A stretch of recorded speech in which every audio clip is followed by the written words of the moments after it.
being said, I'm going to be talking to you guys about the stereolithography of polymers. And so over today's presentation, I'm going to be talking about a quick recap and see how SLA fits into additive manufacturing as a whole. Then we'll look into what stereolithography is and how that works. And then we'll look at some different resins and their qualifications to work for SLA. Then we'll be looking into the photopolymerization process as a whole and how that works. And then finally ending with some examples of how we see SLA in the world today being used. So a quick recap. Last time I presented on diffuse deposition modeling, and that consists of feeding that polymer filament through a hot extruder and depositing that layer by layer. And we saw that it was very widely used because of its low cost, its wide accessibility, has a variety of materials and colors.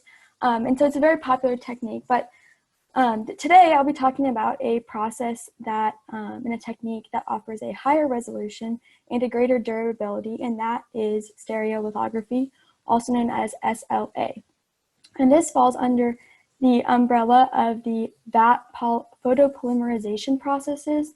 And I'm going to get into more detail about what photopolymerization is, but just to give you a brief understanding, it's the use of light source to cure liquid resin into a solid plastic. And there are three main processes that fall under this category, and those are stereolithography, digital light processing, and continuous digital light processing. And as I mentioned, today's presentation will focus on stereolithography. So what is stereolithography? So looking into the parts of the word specifically, stereo means the process of relating to solid forms having 3 dimensions. And then lithography means the process of printing from a flat surface. So together these definitions, we can describe stereolithography and as the scanning of a laser over a vat of photocurable resin layer by layer. And this is describing building that 3D form from printing a laser or scanning that laser over that flat resin surface.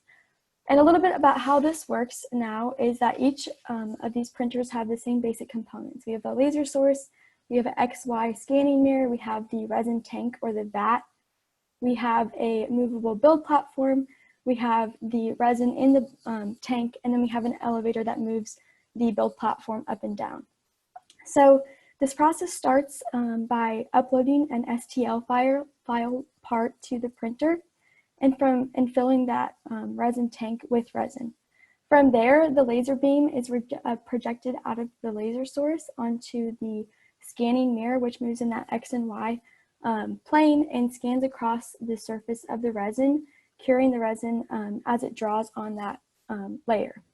From there, the build platform then moves one specific layer thickness, and that fresh liquid resin is then revealed, and the laser scans over that next layer of fresh resin, curing it, and then that process continues until the part has been formed.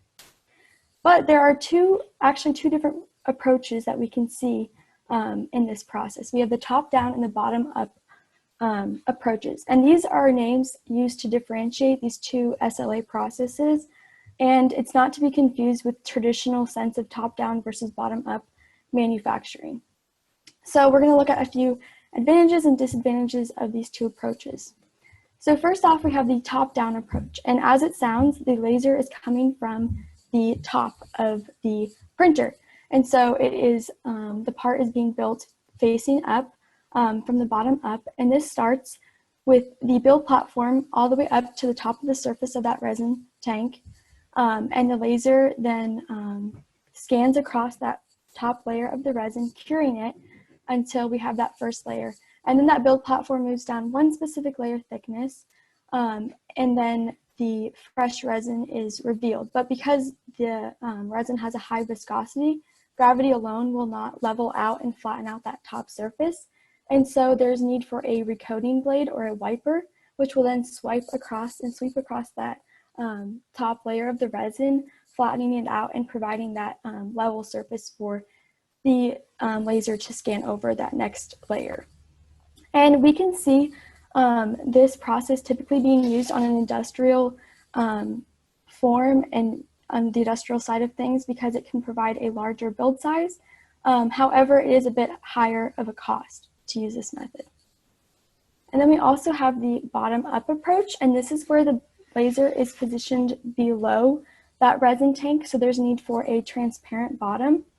And this process takes place with the build platform starting inside that resin tank up against that transparent platform or that transparent bottom, and it allows for one specific layer thickness to between the transparent bottom and that build platform, and that laser scans from below that the bottom of the resin tank and cures that layer onto the build platform. And then that is, once that layer has been cured, the build platform moves up one specific layer thickness, and then that resin can flow and fill in that gap between the previous cured resin layer and the transparent bottom. And that process continues until the part has been completed. And in this way, the part is being built inverted, so it will be upside down when it comes out of the resin tank. And this process and this approach is on a lower cost and it's more widely available. And so we see this typically on desktop printers. And it also means, though, however, that build size is going to be a little bit smaller as well. So now that we have a basic idea of this, we can look at some of those different resins and what their specific qualifications are in order to work for SLA and for photopolymerization. So these resins are made up of oligomers, monomers, and photoinitiators. And oligomers are these small chains of monomers ranging in the tens to hundreds of those monomer chains versus a polymer that is in the millions to about 500,000 of those polymer chains. So these are that medium-sized polymer chain, and they consist and make up about 78% of this resin. And because they make up the majority of this, they are the determining factor for the physical and chemical properties of the cured resin. And then we also have our monomers that make up about 25% of the resin, and they are used to reduce the viscosity of the resin. Because these oligomers are chains and they cannot slip by each other as easily as a single monomer, the monomers are used to reduce that viscosity. And then we have our photoinitiators, and that makes up about 5% of the resin. And these are probably the most important component because they allow for the photopolymerization process to take place because they're a reactive species under a certain wavelength. And we can see that this is important because monomers and oligomers on their own will not become reactive under a specific UV, and they will not form those larger polymer chains, and so that photoinitiator is needed. And over here on the right, we can see some of these common photoinitiators, and I'm not going to go into great detail on what these are, but I did want to point out and make note of their light absorption and that wavelength that is necessary for them to become reactive, and that's in that UV range of about 200 to 400 nanometers. So I've been talking a lot about photopolymerization, but now we're going to look at what this actually is. And simply put, it is the solidification of photosensitive resin by the use of high energy or ultraviolet exposure. And we can look towards this general chemical equation to better understand this. So as I said before, we have these photoinitiators, which when they're exposed to a specific wavelength will then turn into a radical, which then becomes reactive and starts reacting with these monomers and the oligomers to start forming these polymer chains. And those are also these polymeric radicals, which then continue to react with other monomers and continue to propagate and grow until eventually those chains that are being formed run into each other, which terminates the process, and we are left with this network of polymers. And so I have a little graphic that we can see to better understand this and get a visual for what this would look like. So we are going to look at this and say that it is our liquid resin. So it is in a dark area, not exposed to any UV light. So we have our small molecules, which are our oligomers and our monomers, and then we have our photoinitiators, and they are just bumping around in this liquid form. And then they are exposed to the UV radiation. In stereolithography, that would be that laser that is passing over it.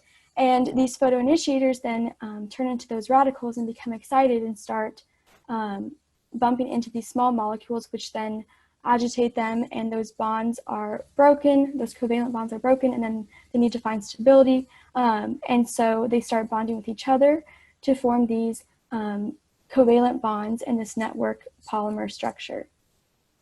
And then we have our cured resin, but these photoinitiators are consumed in this process, and so they are no longer part of that final resin. So now we can look at one specific parameter of SLA and how this affects the photopolymerization process, and that is the distribution of intensity.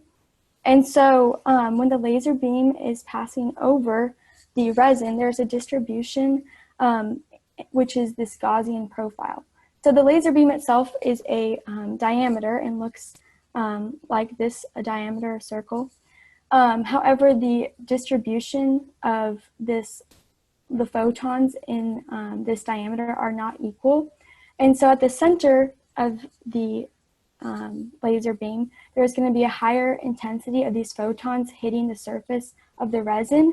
And then as you expand radially from the center of the laser beam, that will become less and less intense, as you can see in this Gaussian profile, which will then lead to that parabolic cross sections of the resin being cured as a laser passes over it.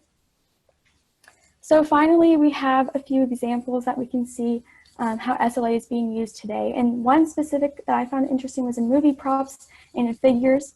Over here is an example of a stop motion movie, which they need to have several different facial expressions that have fine detail that can quickly be made, and they're using stereolithography for this to make those different facial features quickly and make them fine detailed.